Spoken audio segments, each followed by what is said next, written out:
Namaste everyone. I hope you all are keeping well, both physically as well as mentally. I am Moumita Chakraborty, also known as Moumita Official. Welcome to another diverse conversation with Stalwart Triumph, Miss Queen Mercy Ndubuisi. And today's podcast is very special because we have a very dynamic lady amongst us. As I mentioned her name earlier, she is a human, child, and women empowerment activist. She is an entrepreneur, businesswoman, founder of Mug Foundation, and you will find more details about her on my website, which is www.moumitaofficial.com. So go check it out and let's welcome her on board and learn more about her diverse journey and start the session for today.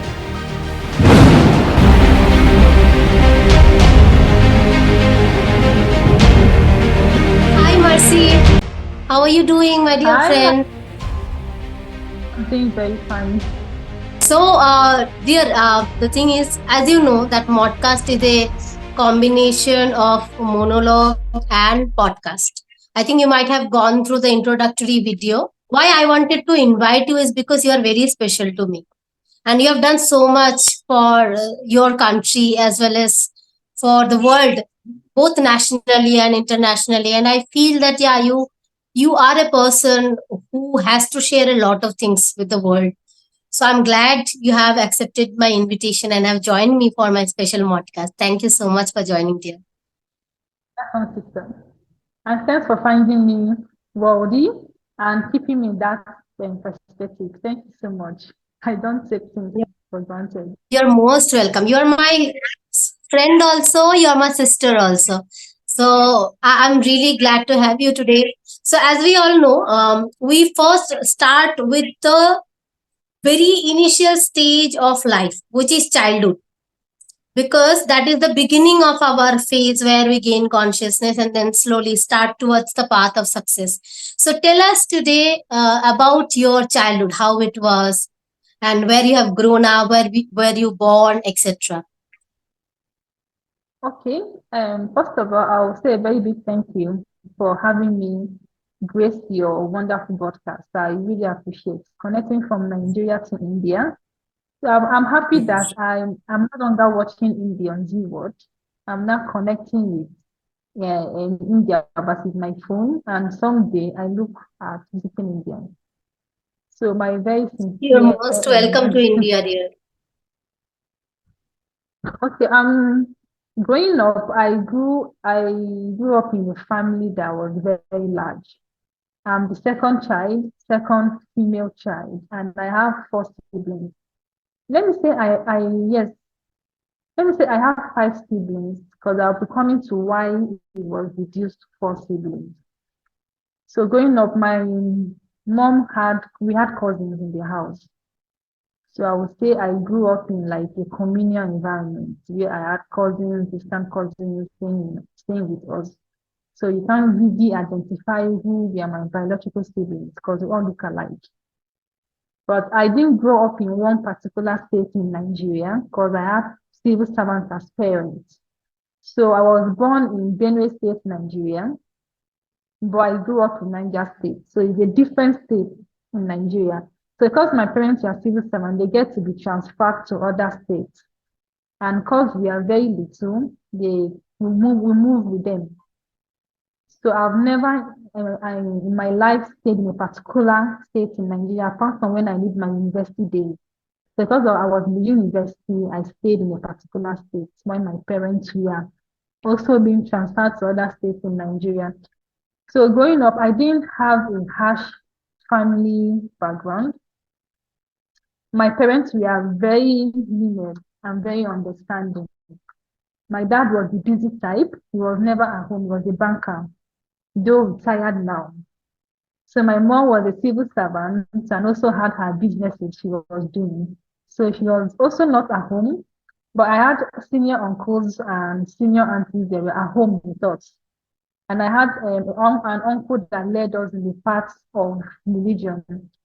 So he was very strict. He must go to church, he must do church services, he must fast and all that. So growing up, my growing up wasn't so rigid and so hard. I'm the second child. I have two sisters and two brothers. I Okay, was lovely. I had three sisters earlier, but we lost one. So currently I have two sisters and two brothers. Okay. Okay, lovely. So you all stay together, or like you all are in different, you all are working in different sectors, or like you are doing your business or everything together? How is it? Currently we are not staying together because we are all adults. Some are married, some are living elsewhere because we are all working. I just have my youngest brother that is in the university currently. So he's staying with I and my mom. But the rest are all working and living alone. How did you choose your career throughout? Like what you wanted to become? Did you become the same thing which you are now, or you had some other aspirations and then you came to this field? I had other aspirations. I wanted to be a lawyer. As a kid, I wanted putting on the white and black and standing in law court and defending the girl child. But after my secondary school, which is known as high school, Hmm. so getting to the university, I didn't get law as a course. Getting Okay. law and science is kind of, or it is difficult in my country because it's Hmm. seen as the most major courses to study. That is law, science, and engineering. These three courses are difficult to get. So I didn't get law. So I was Hmm. given a second option. I should choose political science and international relations. And I Okay. chose to study political science. So I studied political science for my first degree. I graduated 2013. There is something we call the National Youth Service Corps. Is a 1 year service where you serve the country after you graduated. So I did that from 2013 to 2014. That's when I served my country, which after I proceed and studied for masters. So I went for PubAdmin, that is Masters in Public Administration. Okay. But not working with what I studied, because I later got to understand that in my part of continent, or will I say my country, they just want you to go to school, know how to read and write. So when you're out from the four walls of the university, you face the real world. Currently, I'm a professional customer service, and I have 10 years experience in customer service. And a word apart from what I studied. So I ventured into customer service doing my NYSC, the National Youth Service Corps. That was when I switched into going into customer service because I found that I have a strength. I have a skill in customer service, not Hmm. just my voice, my appearance, my patience in listening to Wow. customers. So after 1 year in doing customer service, I actually asked myself, I could have studied mass comm or customer service in the university, but it wasn't too late for me. So currently, I have my skills and my experience in customer service. So that's what I'm currently doing. Okay, so what is Mark Foundation all about? I have given the details on the website, but still people would like to, have a better idea about it when they hear it from you. Okay, Mock Foundation is an abbreviation. I said I was going to tell you why I have two sisters. I once had three sisters.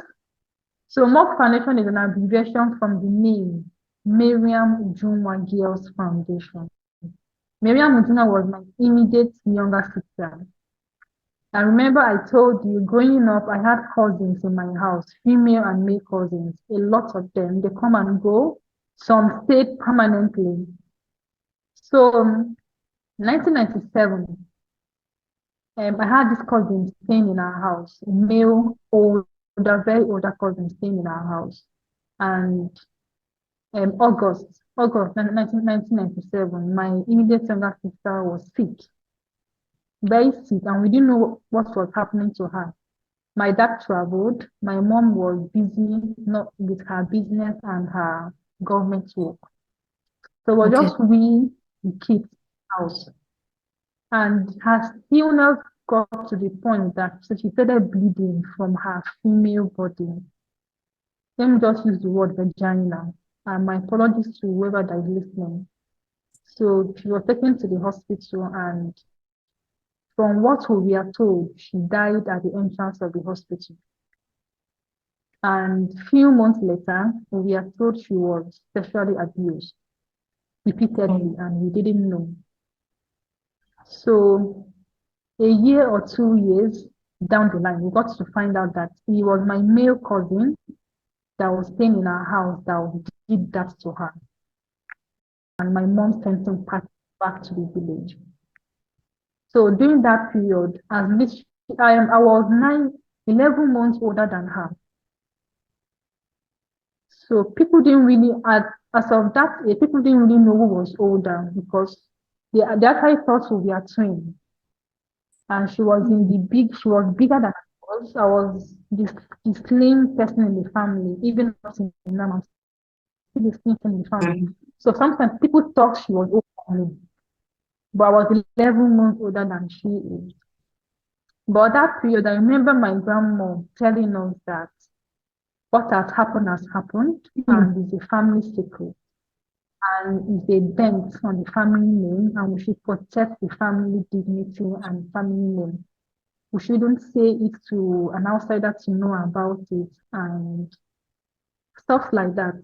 So we kept it as a secret and we grew up with it. But my mom made sure everybody left the house and said she's not going to put her children's life at risk because of her child and her humanitarian heart.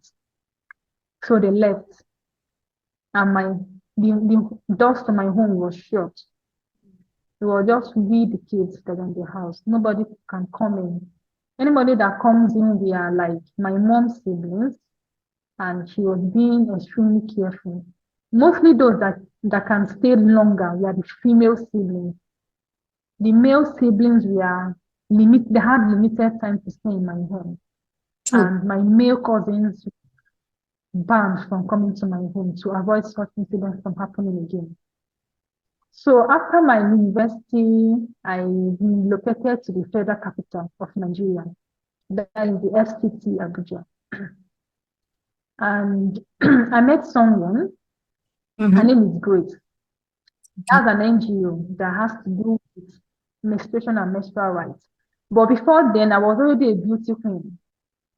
And winning in some of the pageantry, I met other beauty queens who are also won in their own pageants, and we became friends. There's a group called the African Queens Connect, where you meet other African queens.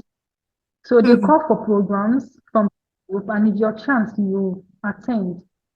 So one was called on menstruation and menstrual rights. So I decided to attend that program. So the convener of the program, Grace, she invited a barrister by name Barrister Tony, and she gave her story of how she was abused from age 8 on until she was 17. So her story sounded similar like that of my younger sister. So the program, I told her my own story. She started crying, and she said she wished Ujunwa was still alive. And I told her I also wish that.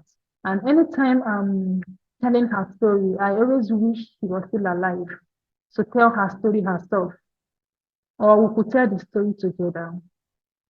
But wishes are not horses, like they said. So she gave me the idea and said, let's immortalize her name and open an NGO. Since you're already doing charity um, activities with your crown as a beauty queen, let's do it with an NGO name, with your younger sister's name, that she can help me register it, that she does that as well. That's register the name with Corporate Affairs Commission of Nigeria. So we exchanged contacts and we went home. So that was between 2019 and 2020. and the journey started. She helped me. I registered the name Miriam Ujunwa Girls Foundation, Okay. and that was how the name came registered. So Miriam Ujunwa is my younger sister who was sexually abused at age 8, and we lost her. I see. So we use the platform to advocate and raise awareness. So parents will be aware of people they keep in their homes. They should also educate their kids on sex education. Tell the children that this is I'm sorry, this is your penny. I'm sorry I'm using this. So we tell them to be aware of child sexual abuse. Very Not important topic. to get them, but to get them to be aware that things like this happen. And from UN statistic of child sexual abuse, 80% is from family members. 1% is from strangers. So when we educate parents and guidance, adults on abuse, we let them know it starts from the home. So don't be too free to think it is stranger that come and abuse your child. No, the charity begins at home. So that is what MOC Foundation Absolutely, is about. that's it. We also advocate for That's a very menstruation and triggering, topic. Not only in Nigeria, I guess, also in India, child sexual abuse is, as you said very well, that most of the times it has been seen that family members are more connected to this kind of crimes as compared to the people outside the family. So, what as you are working on it, I would like to know from your end what should be done, like despite educating the child with the good touch and bad touch things, like educating the child is different, but what according to you is making the relatives do that? What kind of mindset do this type of people, criminal mindset do they have, what make them do that with a kid? Because just imagine, when we look at kids are like just we look like a god, like it looks like god, they are so innocent, they are pure. But what makes a person do such kind of heinous act against kids? I've always been wondering that what makes this kind of mindset amongst the adults, that okay, getting attracted to somebody is fine, but when you look at kids, you generally, if you are a normal human being, you should not get attracted to a baby, right? And child abuse is like is very like heinous and very scary for me. So you might have gone through many cases. What you have seen the most, what is the major factor which affects it? growing up, I think I believe you should be born during my era. I'm a Hmm. 90 kid. I think you should be a 90 kid. I remember we are told that men are attracted by what they see, and we are Hmm. told to cover up, Hmm. wear long sleeve, wear clothes that are down your knees. But I still don't understand what will attract a man to a child that has no breast, that has no bum bum, the hips Exactly. are not out. Hmm. I can't really tell what is attracting them to kids. I don't know if it's psychological. I don't Hmm. know if it's spiritual. I don't really know where and how to classify such. But I just see it as pure wickedness and wickedness from pit of hell for you to force yourself on a little child. That is wickedness from pit of hell. We also handle the case as of a year plus of a 22-year-old brother that raped his 5-year-old sister. Okay. You see, so it's family members. So I don't really know where the parents went wrong, leaving 5-year-old sister to her elder brother who is 22, and he had to do that to her. So I don't really know if I should call it psychological, if I should call it a spiritual issue, but I really think it's wickedness because there are lots of women out there, a lot. Hmm. If you want them fat, if you want them short, you want them tall, there are lots of women out there. My apologies, please. There are sex workers. You pay and get sexy. So why go to a little child? So I Hmm. see that as wickedness. And some go to the extent of raping and killing the person. That Absolutely. is That's what that's some guys very do. that's So I very don't sad. know if the issue from if it's problem from society where we are so engrossed and training the girl child, making sure the girl child go to school, making sure the girl child have access to freedom of speech and her fundamental human rights, and we neglected the boy child. So I don't really know if it was societal problem that we taught the boy child we are okay being boys. So it's girls that need to be advocated for and it went wrong. But I still see good guys out there, good boys out there. We just few of them that is following the whole name boy child. So I sister, I think don't I really know think where to classify. yes. What I agree to you. There are good boys, just like my brother or my father, I would say. But what I feel is that we educate the girl more about these things, which should be equal to the boys also. This education should be given to the boy child also. You see, this is wrong. This is right.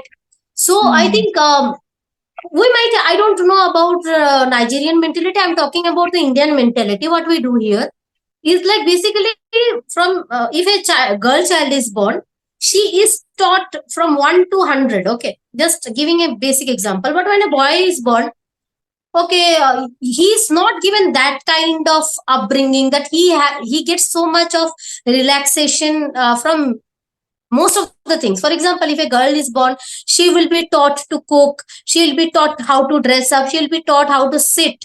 But a boy is given all yes, kinds of freedom.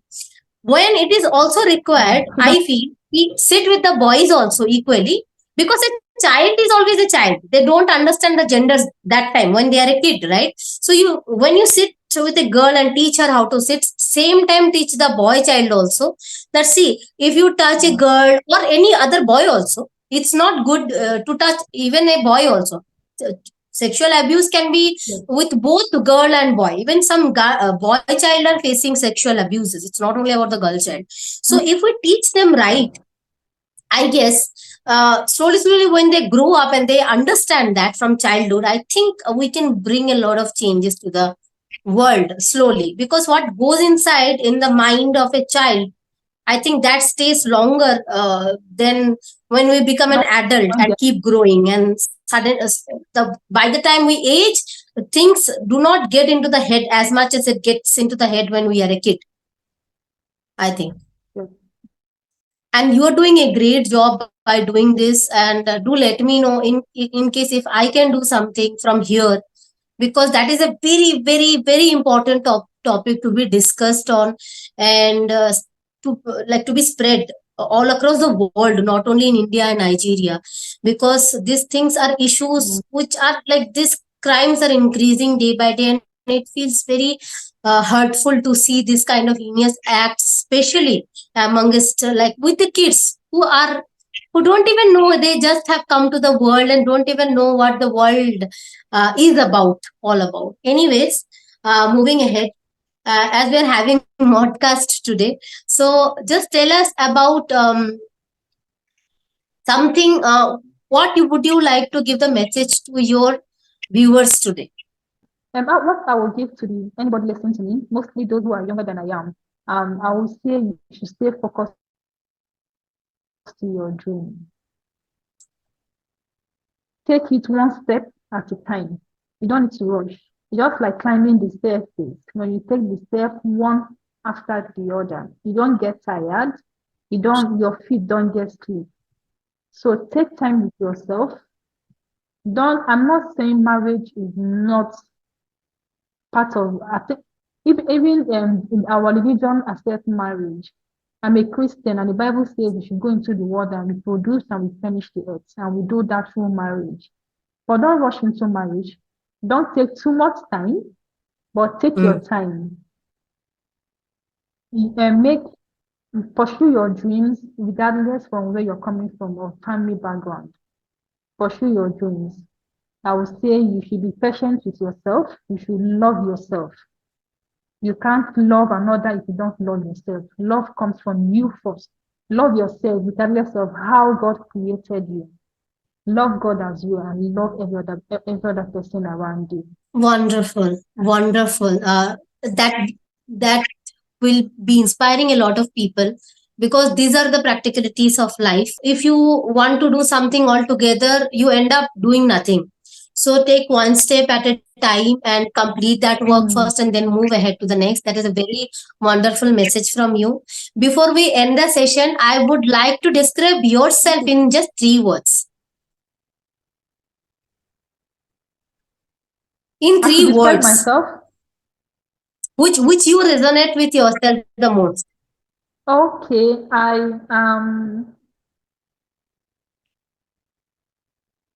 okay. What connects me the most is I'm patient, I am strong, Wow. I am confident, and I am beautiful. Wow, lovely. That completely resonates with your, personality and your character and the way you connect with other people. You are patient, you are beautiful within and out, and you are confident. That's really true. And the thing is, I do not know why, but from the day we got connected, we felt like, we have a bond of sisterhood, right? From the day we connected with each Yes. other, when we joined a particular platform. And see, I feel that the Almighty, whichever religion we might believe, you might be a Christian and I might be a Hindu, but I feel that somewhere someone is sitting up there and building these connections.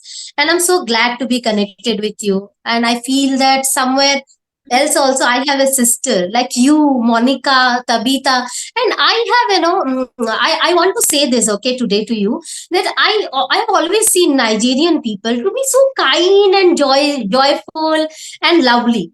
What makes you so kind hearted? I just want to know that. Always laughing, celebrating, enjoying, like whatever I have seen, like on the social media, I would say. That's beautiful, actually. Okay. Nigeria is a country with 365 languages, 360 ethnic groups. But we Hmm. have three major ethnic groups, the Hausa, the Igbo, and the Yoruba.